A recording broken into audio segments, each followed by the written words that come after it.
Funes el Memorioso. Un programa de reconstrucción histórica.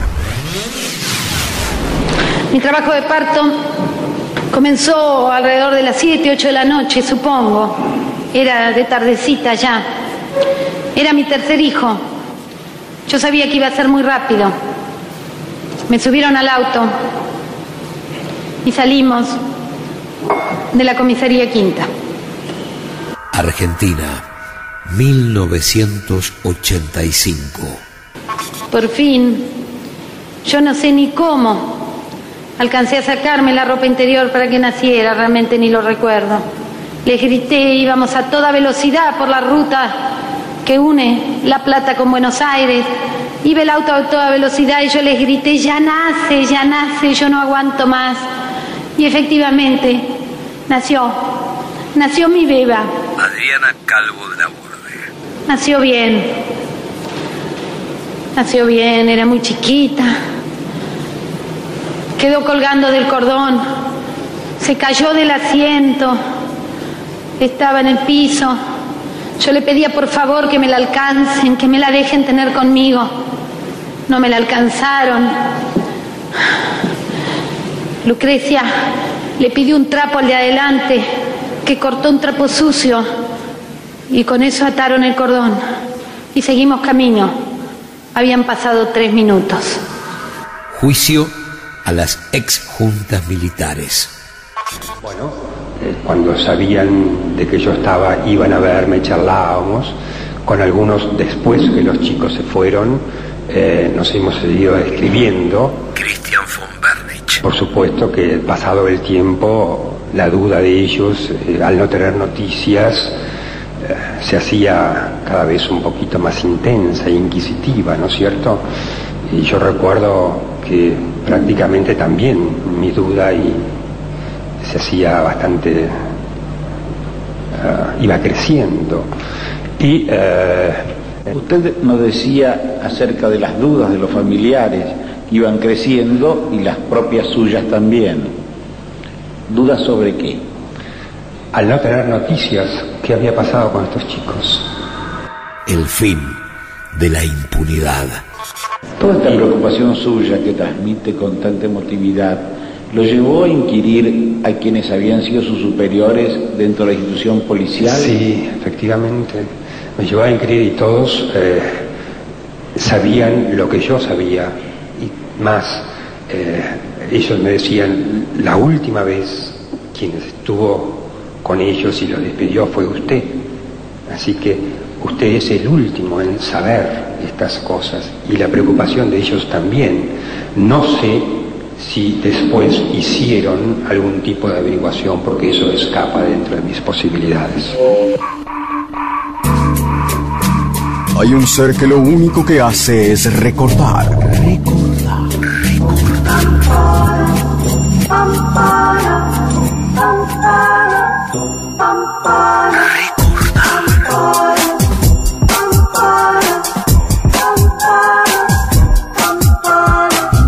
Funes El Memorioso en 750. Argentina, 1985. Juicio a las exjuntas militares.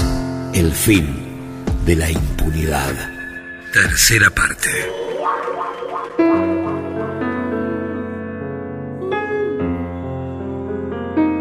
El lunes 22 de julio de 1985, la sala tuvo una visita muy especial.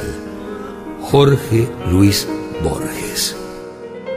He asistido por primera y última vez a un juicio oral. Un juicio oral a un hombre que había sufrido unos 4 años de prisión, de azotes, de vejámenes y de cotidiana tortura. Yo esperaba oír quejas, denuestos y la indignación de la carne humana interminablemente sometida a ese milagro atroz que es el dolor físico. Ocurrió algo distinto, ocurrió algo peor. El réprobo había entrado enteramente en la rutina de su infierno. Hablaba con simplicidad, casi con indiferencia, de la picana eléctrica, de la represión, de la logística, de los turnos, del calabozo, de las esposas y de los grillos, también de la capucha. Este proceso ha significado, para quienes hemos tenido el doloroso privilegio de conocerlo íntimamente, una suerte de descenso a zonas tenebrosas del alma humana. Julio César Estracera. Donde la miseria, la abyección y el horror registran profundidades difíciles de imaginar antes y de comprender después. Dante Alighieri, en la Divina Comedia, reservaba el séptimo círculo del infierno para los violentos, para todos aquellos que hicieran un daño a los demás mediante la fuerza. Y dentro de ese mismo recinto, sumergía en un río de sangre hirviente y nauseabunda cierto género de condenados, así descritos por el poeta. Estos son los tiranos que vivieron de sangre y de rapiña. Aquí se lloran sus despiadadas faltas. Bajo el suplicio había delatado a sus camaradas. Estos lo acompañarían después y le dirían que no se hiciera mala sangre, porque al cabo de unas sesiones cualquier hombre declara cualquier cosa. Ante el fiscal y ante nosotros, enumeraba con valentía y con precisión los castigos corporales que fueron su pan nuestro de cada día. 200 personas lo oíamos, pero sentí que estaba en la cárcel. Lo más terrible de una cárcel es que quienes entraron en ella no pueden salir nunca. De este o del otro lado de los barrotes siguen estando presos. El encarcelado y el carcelero acababan por ser uno. Stevenson creía que la crueldad es el pecado capital. Ejercerlo o sufrirlo es alcanzar una suerte de horrible insensibilidad o inocencia. Los réprobos se confunden con sus demonios, el mártir con el que ha encendido la pira. La cárcel es, de hecho, infinita. Jorge Luis Borges. Juicio a las juntas. ¿Qué cargos ocupó usted en la policía de la provincia de Buenos Aires? Era agente de la policía de la provincia de Buenos Aires. Me desempeñaba en la Dirección General de Investigaciones como chofer del señor director en aquel entonces. ¿Recuerda el nombre de personas que se hayan desempeñado en ese mismo lugar? Estaba en la jefatura como jefe de policía el señor Coronel Camps. Como director general de investigaciones el comisario general Miguel Osvaldo Checolá.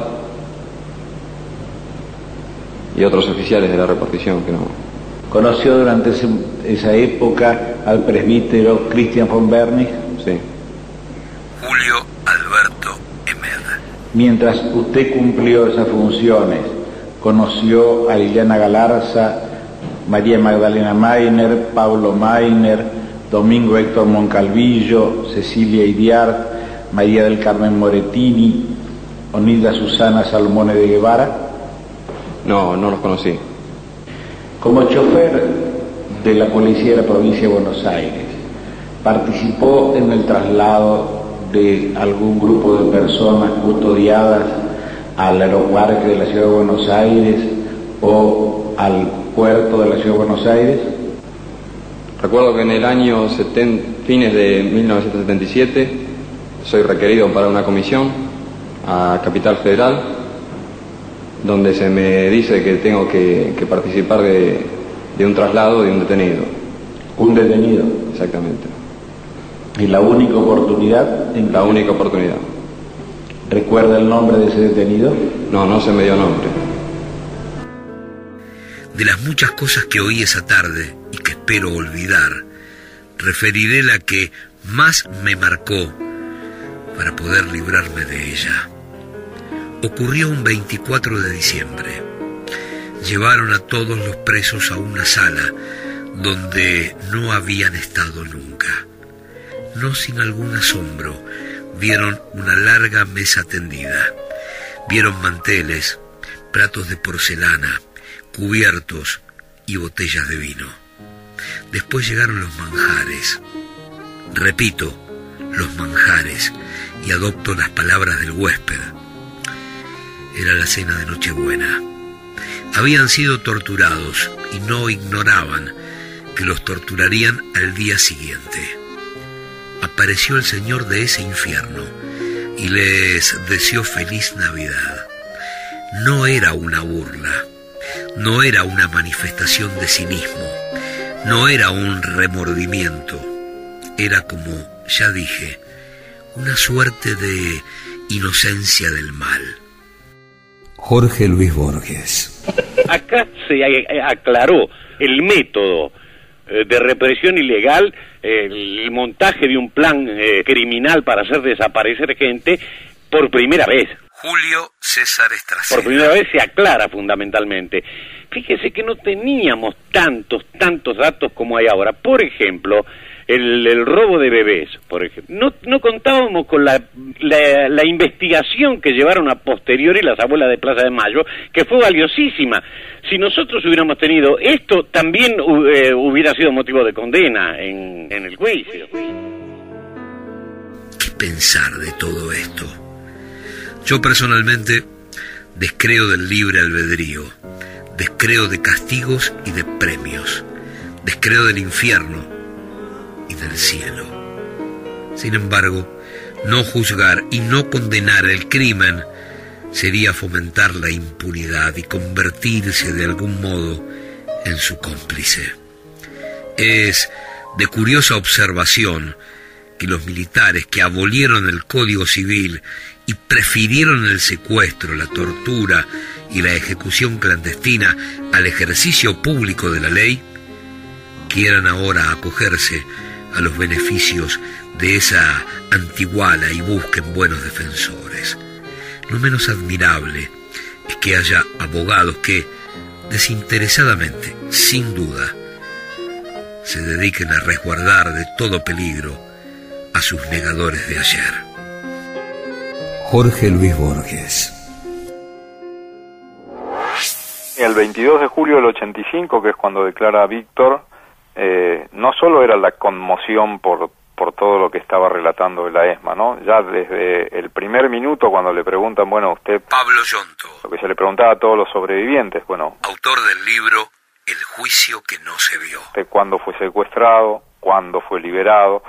Y Víctor dice, y yo estuve hasta el agosto del 84, dice, y todos quedamos con la boca abierta, el tribunal también, porque la democracia se había reanudado el 10 de diciembre de 1983 y él estaba diciendo que hasta agosto del 84, y después explicó, dice, lo que pasa es que a mí me estuvieron vigilando, yo estuve con una especie de libertad vigilada, con llamados, controlándome, hasta esa fecha, y por lo tanto él se consideraba todavía privado de su libertad hasta esa fecha. Y eso, esto que te cuento de Víctor, tiene que ver con lo que hablábamos antes, ¿no? Esos testigos estaban declarando ahí, ¿no? Los testigos que hasta horas, no digo horas, pero bueno, unos meses antes, unos pocos meses antes, tenían el aliento de los genocidas en la nuca, ¿no? Controlándolos, mirándolos, recorriendo, dando vueltas con el auto alrededor de sus casas. Esa situación que muchos testigos explicaron, ¿no? De que se habían cruzado o encontrado en algún lado ya en la democracia con sus propios secuestradores, y como había desde reproches hasta amenazas. Por eso el valor y el rescate de los juicios. Bueno, volviendo al 22 de julio, ese día va Borges, ¿no? A ver el testimonio, y Borges queda también, por supuesto, conmovido, tan conmovido que se retira unos minutos antes, y bueno, y ahí alguien, me acuerdo en el hall cuando lo entrevistamos, cuando se iba, alguien le dice, bueno, pero hubo otros testimonios desgarradores, le dice, o algo por el estilo. Y Borges dice, no me diga, dice, y yo pensé que esto era todo, dice, lo que habrán sido entonces los otros testimonios. Y se va profundamente choqueado, ¿no? Y después escribe, unos poquitos días después, escribe un artículo que le pone de título 22 de julio de 1985, y lo escribe para el diario El País de España, y ahí relata en pocas líneas, un artículo corto, pero bueno, brillante, como lo que escribía Borges, y da cuenta de lo que dijo Víctor Basterra, ¿no? De ese descenso a los infiernos, y finalmente pone la mirada en los abogados defensores de los militares, ¿no? Él hace la reflexión que por ahí muchos la hacen siempre cuando van a estos juicios y nos dicen, ¿no? El cómo es posible que se defienda a estos tipos, cómo pueden hacer para defenderlos. Y Borges hacía, a su manera, hacía esta misma reflexión, ¿no? Cómo podía ser que esos defensores se esmeraran por defender a los que habían cometido semejante barbarie humana. La Iglesia, a través de un hombre acusado de salvar, pero también de condenar, Monseñor Gracelli. ¿Llevó usted alguna lista de esas personas que reclamaban por sus familiares? Sí, fui haciendo de acuerdo al reclamo que yo escuchaba. Monseñor Emilio Gracelli. Fui haciendo una tarjeta, anotándolo en una hoja, que después cuando se fueron acumulando me vi obligado a ponerlas bajo abecedario, esas tarjetas, que algunos atacándome dice que es un fichero, pero son tarjetas con el nombre de la persona desaparecida. En algunos casos usó a un sacerdote venezolano para sacar a algunos detenidos desaparecidos. Pablo Yonto. Y así como también hizo lo suyo para que otros para no ayudar a otras familias, bueno, su testimonio mostró estas dos caras, ¿no? El Gracelli que titubeaba y decía que no sabía lo que estaba pasando, y el Gracelli que junto con la ayuda de este sacerdote venezolano también bueno, algunas familias ayudaron a salir del país. Declaró Esaine, declararon varios sacerdotes. La Iglesia como cómplice de la muerte. Christian von Bernich. Mi marido, Domingo Héctor Moncalvillo, fue secuestrado por fuerzas de la policía de la provincia de Buenos Aires el 18 de diciembre del año 76. María Inés Arbio. En horas de la mañana él se dirigía a comprar un diario en frente al ferrocarril Roca en su auto, y fue detenido por las fuerzas policiales, y no tuvimos noticias de él durante un tiempo. Entonces mi suegro presentó un recurso de habeas corpus ante el juzgado número 5 de La Plata, el doctor Soria, y al obtener respuestas negativas se hizo todo lo posible para conocer datos sobre su paradero. Al no tener ninguna respuesta, siguió pasando el tiempo hasta que se recibió un llamado telefónico de mi marido, aproximadamente en el mes de marzo. Llamó a la casa de mi suegro diciendo que se encontraba muy bien, que estaba bien, pero no podía decir dónde estaba y que pronto tendríamos noticias suyas.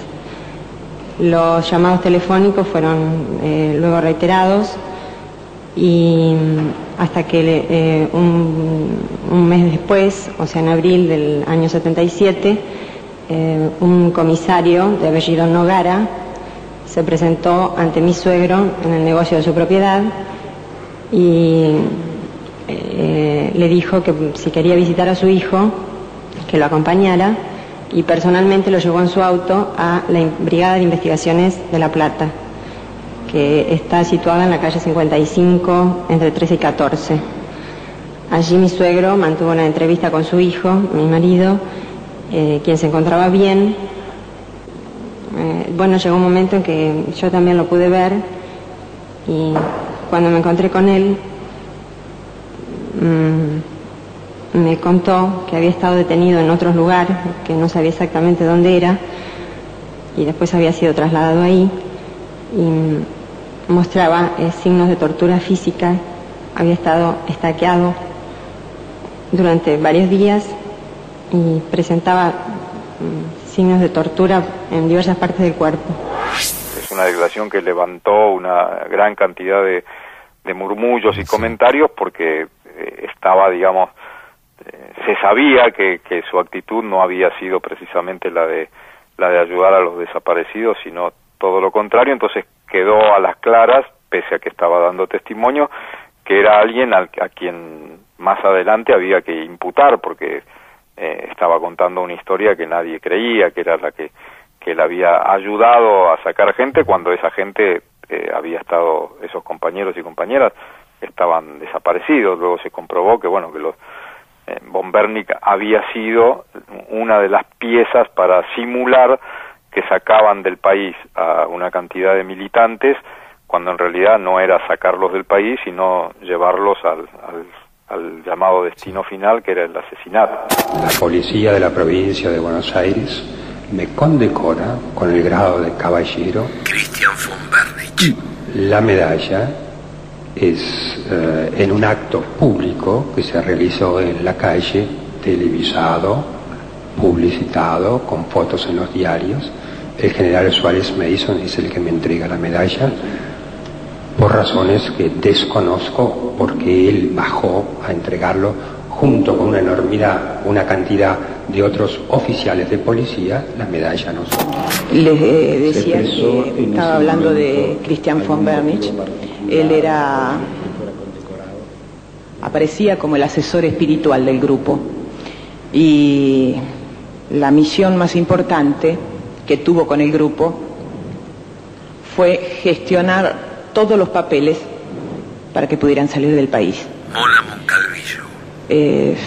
Y se habló de distintos lugares, de a dónde iban a ir, en fin. Concretamente mi hermano iba a ir en principio a Uruguay, y él gestionó, von Bernick gestionó los documentos, papeles de estudios para que pudieran continuar. Mi hermano era estudiante de medicina y le faltaban muy pocas materias para terminar, y en un determinado momento... ¿Cómo sabe que von Bernick era el responsable de gestionar esta documentación? Porque la gestionó, y porque a medida que las gestiones avanzaban, mi hermano concretamente nos iba contando.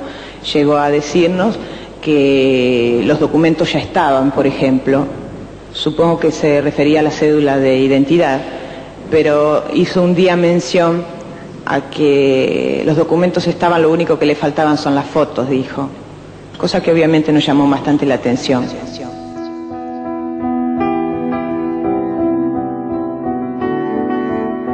El valor real de esta historia única, de esta decisión política inigualable que se agiganta cada vez más con el paso de los años, es tan grande que con el correr del tiempo ocultó el camino que después siguieron muchos de sus grandes protagonistas. Y en verdad, el único que pagó algún costo, el único que quedó desnudo frente a los argentinos, fue el padre de la criatura. Alfonsín entendió que después del juicio a las juntas, la muy joven democracia argentina no seguiría con vida si no era capaz de dar 2 gigantescos pasos hacia atrás y luego mantener el equilibrio al pie del precipicio hasta que algún día pueda volver a caminar. Primero, punto final. Lo que parecía riesgoso, más difícil, era en realidad el único camino que evitaría el peligro de retornar al pasado. Raúl Alfonsín. Creo que los argentinos y el mundo interpretaron cabalmente. Hoy la democracia argentina es fuerte, mucho más fuerte de lo que fue en las otras experiencias constitucionales.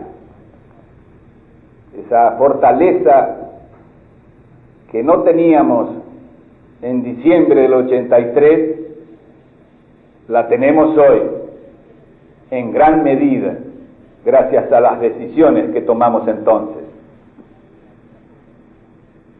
Pero en la vida política, en la vida de los pueblos, los horizontes nunca se tocan, nunca se alcanzan. La democracia como sistema esencialmente creativo redefine de manera permanente sus objetivos una vez de logrados. Y así, mientras que en 1983 nuestro horizonte era fundar la fortaleza de la democracia, hoy, 3 años después, nuestro horizonte es fundar el progreso de la democracia. Quiero decir que hemos concluido la reconstrucción que ahora nos toca iniciar, profundizar una verdadera transformación nacional. En alguna ocasión anterior les dije que los argentinos no queríamos un destino mediocre, no queremos un país más o menos, no queremos apenas sobrevivir, no queremos la libertad en el subdesarrollo, queremos más bien un país orgulloso, fuerte e independiente en el mundo, lo que sencillamente significa también mujeres y hombres orgullosos, fuertes y libres. Ya hemos creado las condiciones para dar este salto hacia el futuro, porque hemos reconstruido el tejido de nuestra sociedad, recuperado el prestigio e independencia de nuestra nación, recobrado el prestigio de nuestras instituciones. Pero aún nos falta concluir lo que podríamos llamar la reunión de los argentinos, afianzar el punto del encuentro de los argentinos. Al año siguiente, obediencia de vida. Ahora la democracia fuerte nos permite la pacificación. Es en estas condiciones que enviamos al Congreso de la Nación el proyecto de ley de obediencia debida. Los juicios simbolizan el punto final a la impunidad en la Argentina, el fin de una concepción de la amnistía entendida como un manto que ocultaba la verdad, que impedía el conocimiento del pasado y que inexorablemente llevaba a la repetición de ese pasado en el futuro. Siempre lo hemos dicho, se juzgan hombres, no instituciones, y se la juzga no con el Tribunal Popular, sino con la ley, dentro de la juridicidad. Pero quiero ser absolutamente claro y decir toda la verdad. Me he negado a que este proyecto fuera un proyecto de origen legislativo. He rechazado además la idea de que no debía pronunciar estas palabras, porque he querido ser el primer responsable. Estoy convencido que la medida que estamos tomando ha de trascender en el tiempo. Y estoy igualmente convencido de que si los sucesos se encadenan como lo preveo, estaremos garantizando para los tiempos, la democracia de los argentinos. Sé perfectamente que a través de esta ley, quienes pueden haber sido autores materiales de hechos gravísimos pueden quedar en libertad, y esto no me gusta. Pero también es cierto que la responsabilidad penal de las violaciones a los derechos humanos corresponde, antes que nada, legalmente a quienes concibieron el plan, su metodología aberrante y pusieron en marcha su ejecución. Extrañamente, algunos de los hombres que tuvieron en sus manos la conducción del juicio a las exjuntas militares, finalmente no fueron tan consecuentes con ese compromiso. La imagen que daba era que el Turco Julián era una especie de amo de ese lugar y que estaba, si bien no en un orden por debajo del coronel, como que le guardaban todos los demás represores cierto respeto. Miguel D'Agostino. Este hombre se asumía nazi, cuando nos torturaba nos ponía marchas en alemán, nazi, y perseguía a los judíos, los torturaba brutalmente a los judíos. Andrés D'Alessio se convirtió en 2004 en defensor del juez Ricardo Lona, uno de los 6 hombres que conformaron aquella mítica Cámara Nacional de Apelaciones en lo Criminal y Correccional Federal de la ciudad de Buenos Aires. Trabajó para que no sea condenado el magistrado salteño que permitió primero y no investigó después la masacre de Palomitas, Salta, 6 de julio del 76. Un grupo de presos políticos fue sacado durante la noche del penal de Villa Las Rosas y posteriormente asesinados a un costado de la Ruta 34. Lona siguió buscando expertos en eso de juzgar a violadores de los derechos humanos para después sentarlos del otro lado del mostrador. Y también sumó a su equipo de defensores a otro de los miembros de aquella Cámara Histórica, Ricardo Gil Lavedra.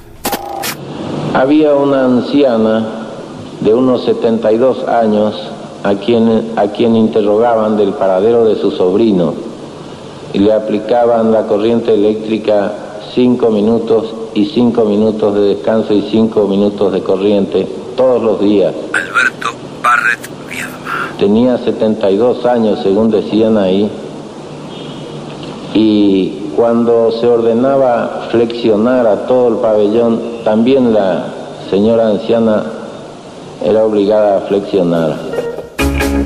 Antes de ocuparse de los intereses del juez Lona, D'Alessio trabajó en la defensa del primer juez de la causa AMIA, Juan José Galeano, hoy acusado como uno de los principales actores del encubrimiento de la verdad en el atentado que terminó con 85 vidas.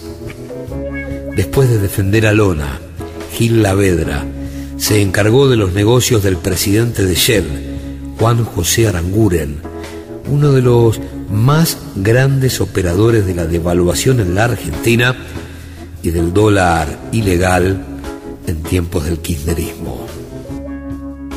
Otra historia que destinió hasta perder definitivamente su color original fue la de Guillermo Ledesma, quien durante muchos años fue asesor de Alfredo Chabrán.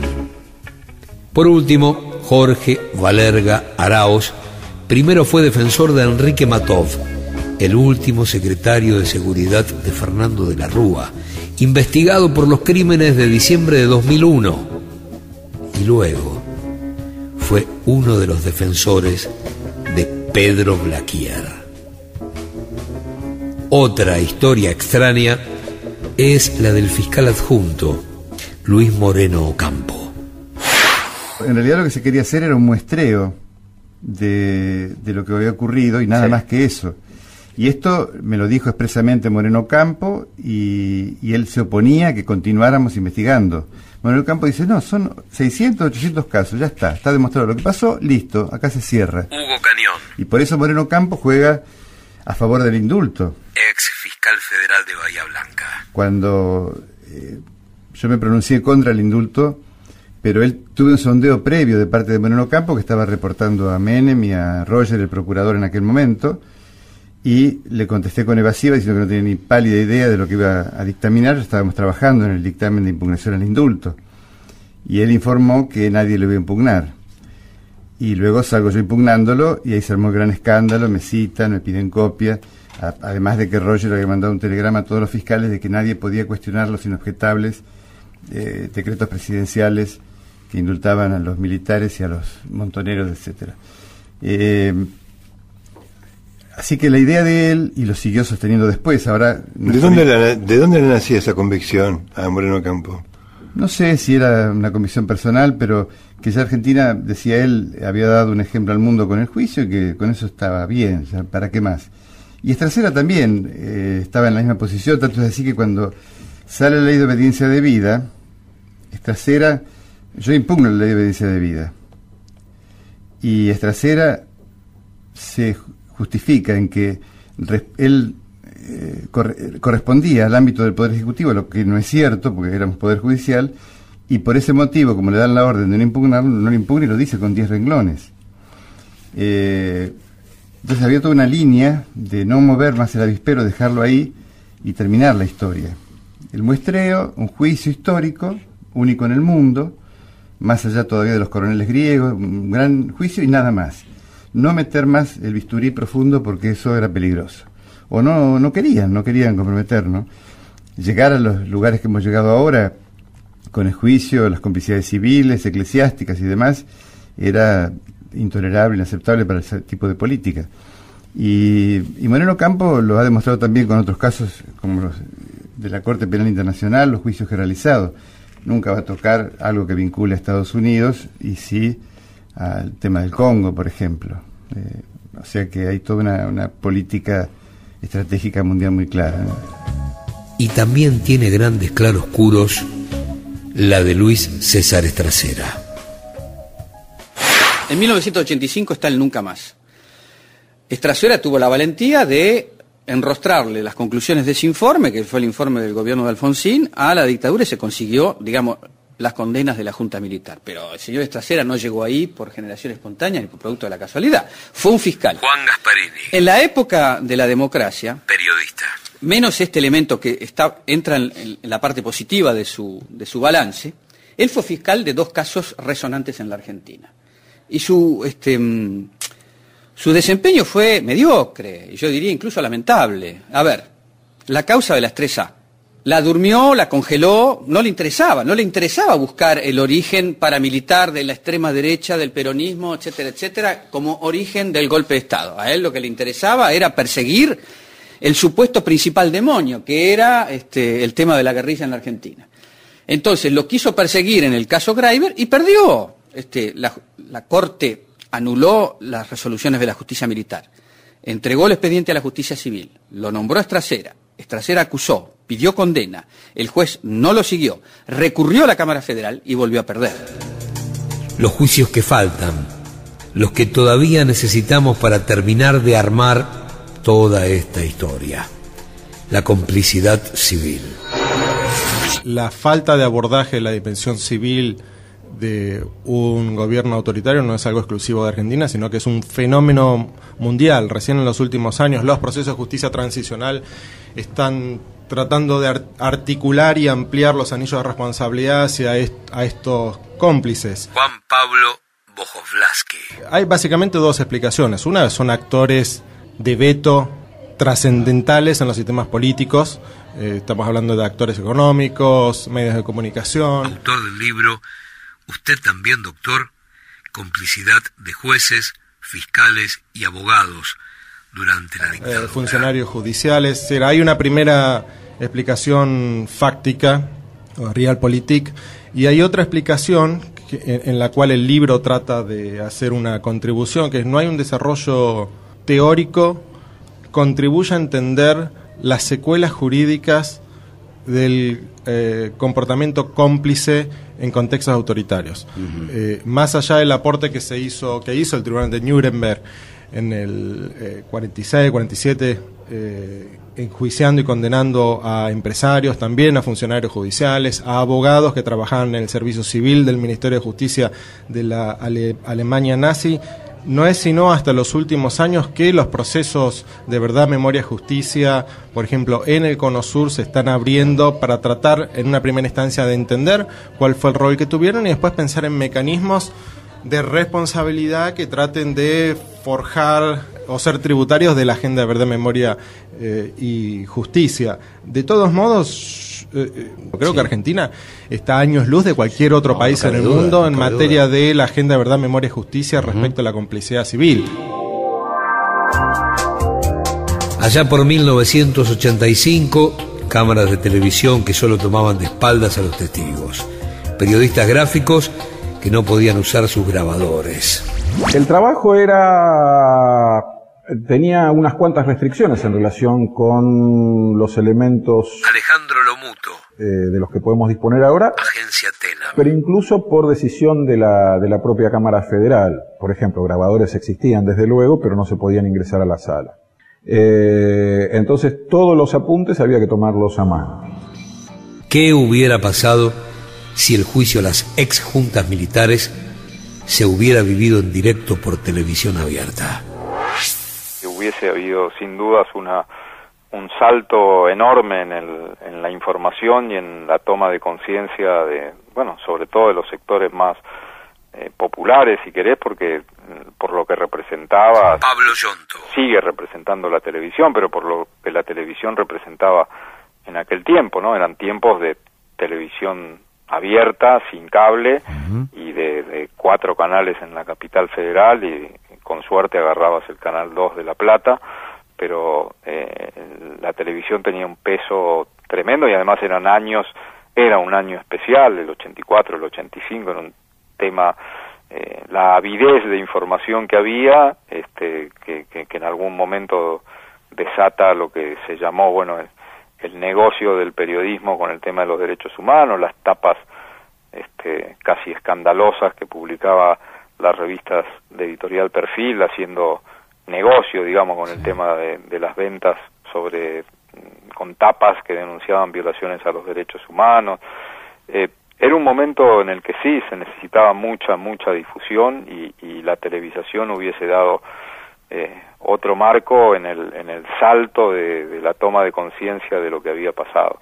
No sé si hubiese cambiado enormemente la historia, pero hubiese ayudado, por ejemplo, a que los sectores populares que luego se sintieron confundidos con las leyes de obediencia debida y punto final, hubiesen tenido una actitud mucho más firme de protesta para tratar de evitar que se sancionaran esas leyes, porque eso es lo que vino después del juicio de las juntas, ¿no?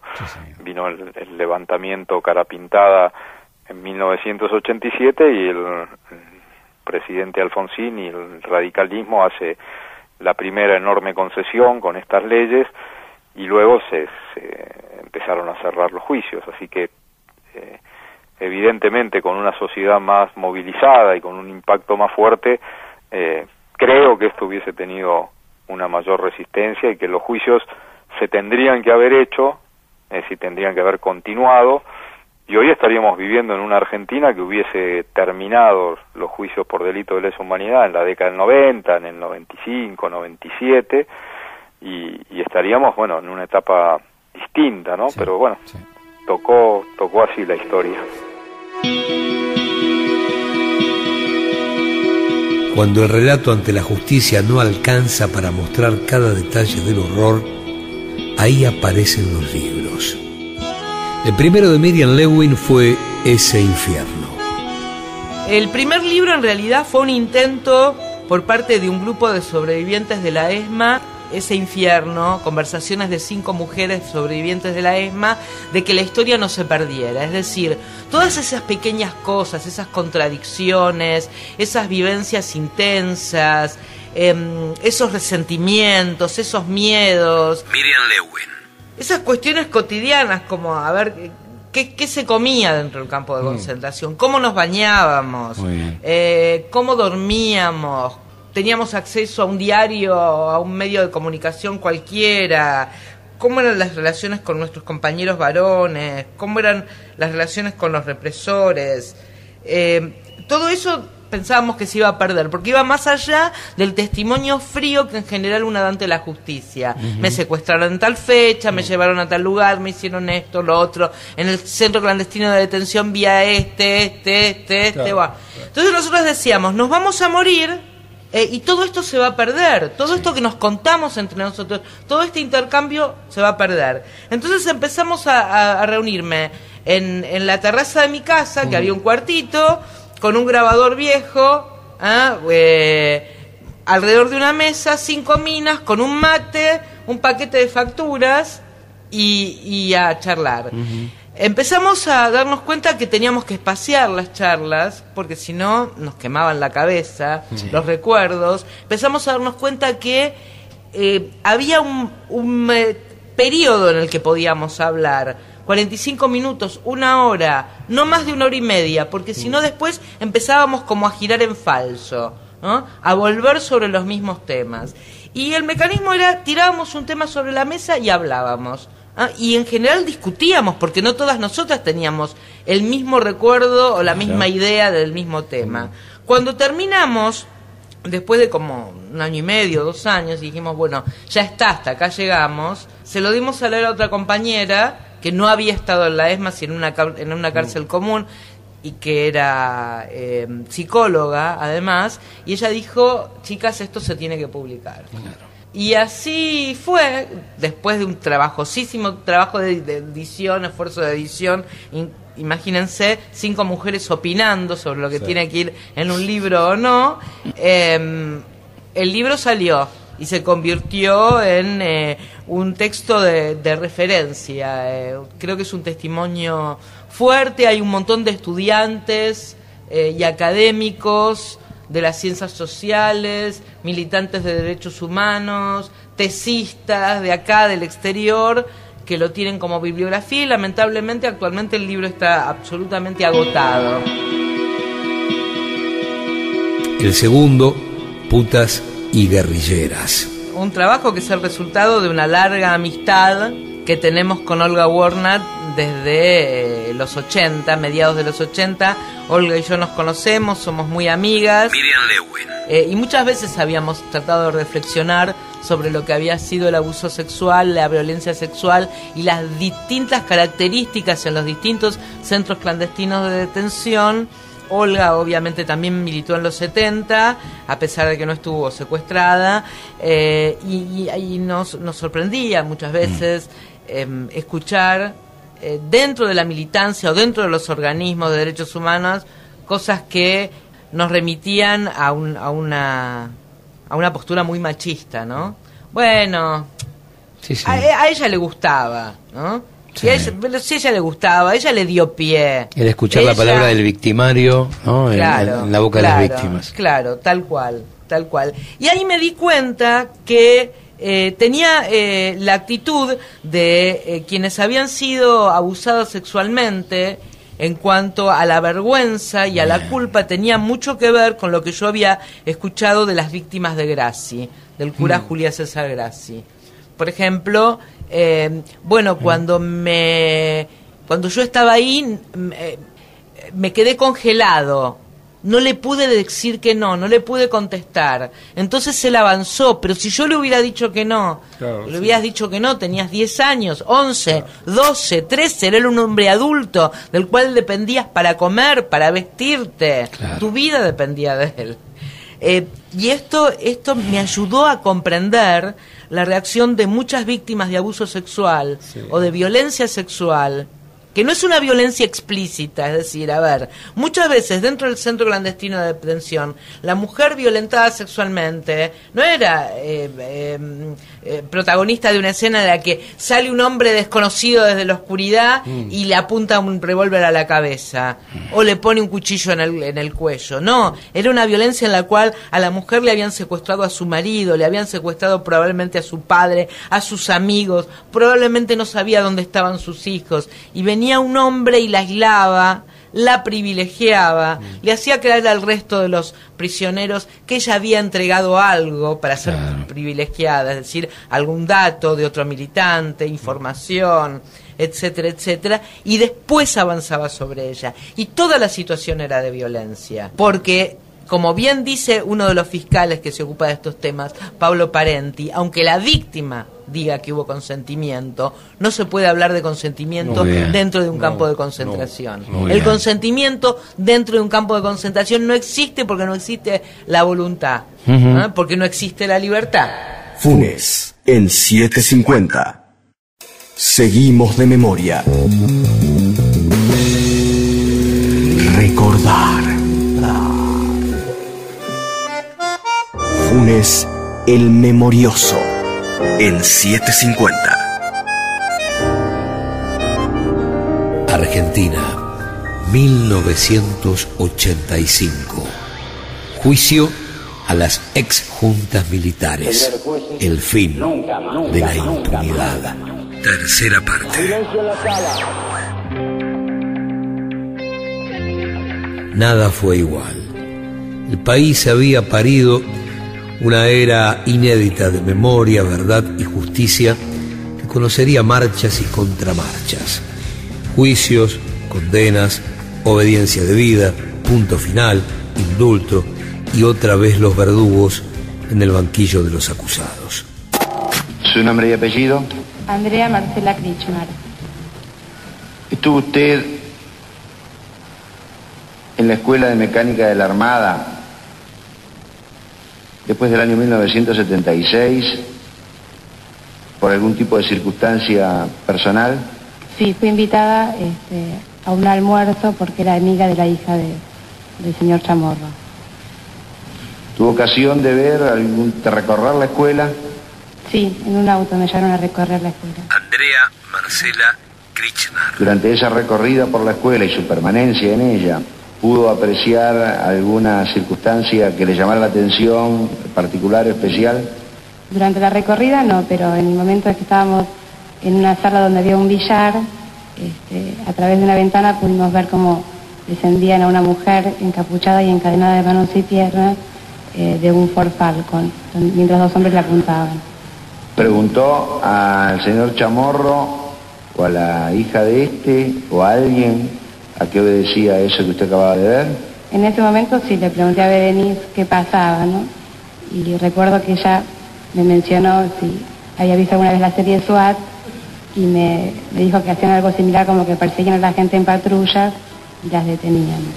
A partir de los testimonios de los sobrevivientes, nunca más dejó de ser una frase y se transformó en un juramento colectivo.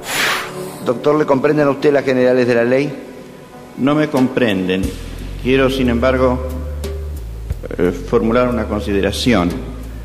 Una hija mía de nombre Mónica fue detenida por las Fuerzas Armadas y desde entonces está desaparecida y seguramente ha sido vejada, torturada y asesinada.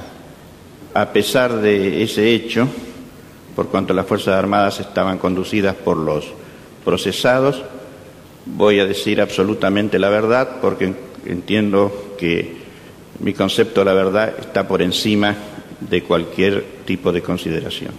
El viernes 14 de mayo de 1976 penetraron violentamente 5 hombres extraordinariamente armados con ametralladoras, otras armas largas y granadas en la cintura y se distribuyeron estratégicamente dentro del departamento. Otro que lo ejecutaba abrió otro ropero donde sacó algunas revistas políticas. Yo le señalé que en mi casa había varios miles de libros y centenares de revistas políticas de todo tipo por mis actividades, por las de mis hijos y por las distintas profesiones y carreras que ellos seguían. El que dirigía el operativo, asumiendo así la representación de las Fuerzas Armadas, me dijo solemnemente: las Fuerzas Armadas no persiguen a nadie por sus ideas políticas.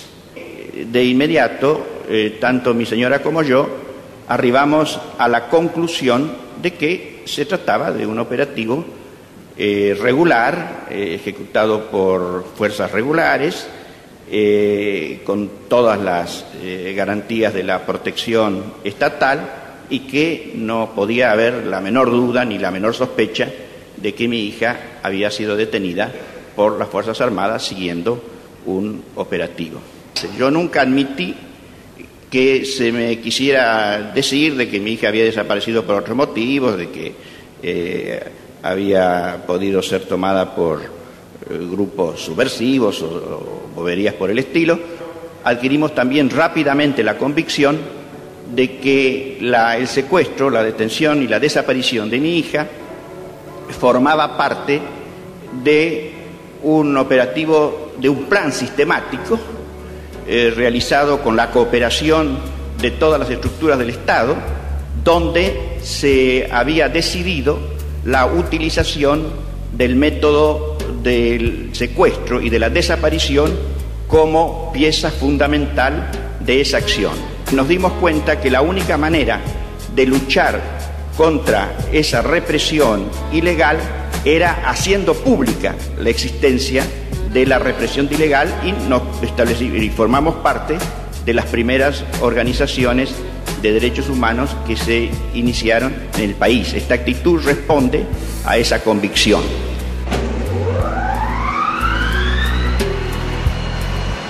Funes en 750. Guión y relatos, Gustavo Campana. Edición y postproducción, Gustavo Eymon.